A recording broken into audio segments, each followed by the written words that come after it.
जी, national party से जनाब कबीर मोहम्मद शहीद साहब। कबीर साहब, टाइम का। चेयरमैन साहब, इसमें कोई दो राय नहीं है कि गुज़िश्ता 73 सालों से जो कश्मीर में जुल्म, बर्बरियत और नाइंसाफ़ी हो रहा है और कश्मीरियों की नस्ल कुशी हो रहा है, इसमें कोई दो राय नहीं है। मेरा पार्टी नेशनल पार्टी, हम कश्मीर की आज़ादी और उनकी खुद इरादियत को भरपूर सपोर्ट करते हैं। चेयरमैन साहब, यकीनन यहाँ पे मेरे पेशरो सेनेटर्स ने बड़ी लंबी तकरीरें की, लेकिन सब ने शायद अपनी कमजोरियों पे, उन्होंने यकीनन जुल्म और बर्बरियत के हवाले से तो हम उनके साथ यकीनन 70 साल से, लेकिन आया हमारी कुछ कमजोरियां थी। अगर आपने मुझे वक्त बहुत कम दिया, मैं डिटेल में नहीं जाऊंगा, हम अपनी कमजोरियों की भी थोड़ी निशानदेही कर लें। क्या ये जो हम जुम्मे को 5 मिनट बाहर निकलते हैं, या हम कश्मीर को नक्शे में पाकिस्तान का डालते हैं, या सेरीना के चौक पे हम एक बोर्ड लगा के हम दिन गिनते हैं कि कश्मीरी इतने दिनों से वो बंद है, क्या मैं समझता हूं कि इन चीजों से हम कश्मीर को आजाद कर सकते हैं या उनकी लोगों को रिलीफ दे सकते हैं?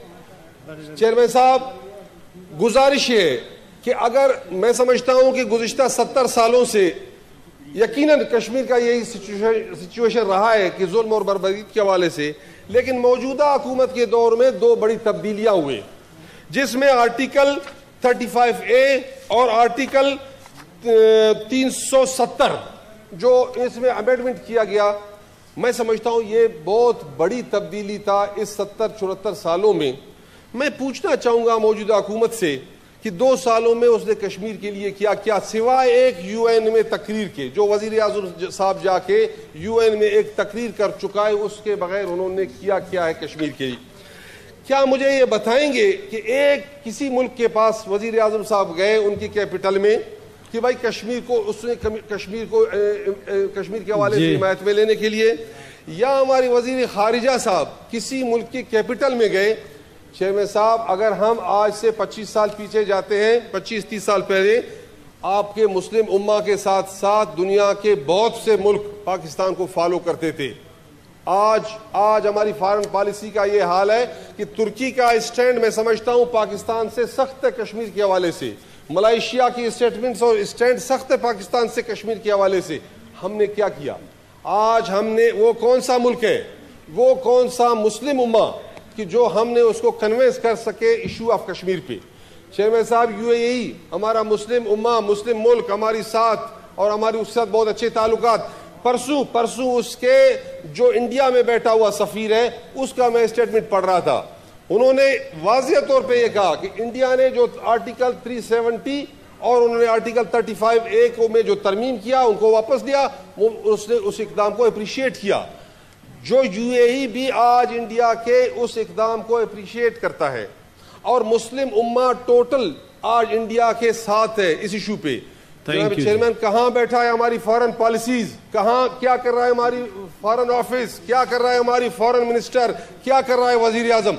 जनाब चेयरमैन, सिर्फ यहाँ पे तकरीरें करने से, जुम्मा नमाज के बाद खड़े होने से और रैलियां निकालने से और एक बोर्ड लगा के रोजाना उसकी तारीख चेंज करने से कश्मीर आजाद नहीं होगा। वहां पे जुल्म, बर्बरियत, नाइंसाफी खत्म नहीं होगा। मैं समझता हूं कि इसके लिए हमें वो इकदाम करने होंगे। मुझे याद है चेयरमैन साहब, जो आपने कश्मीर कॉन्फ्रेंस बुलाया था बहुत बेहतरीन टाइम पे, जो लास्ट ईयर अगस्त में, उसमें वजीर आज़म ने बड़ा खूबसूरत बात किया था कश्मीर का।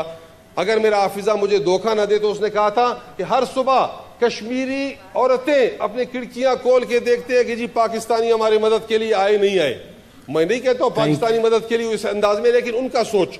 चेयरमैन साहब, इसको रिविजिट करना होगा। ये तकरीरों से, ये धरनों से, ये रैलियों से, ये मस्जिदों के सामने 5 मिनट खामोशी इख्तियार करने से कश्मीर का मसला हल नहीं होगा। इसके लिए हमें ठोस इक़दाम करने होंगे। Thank you.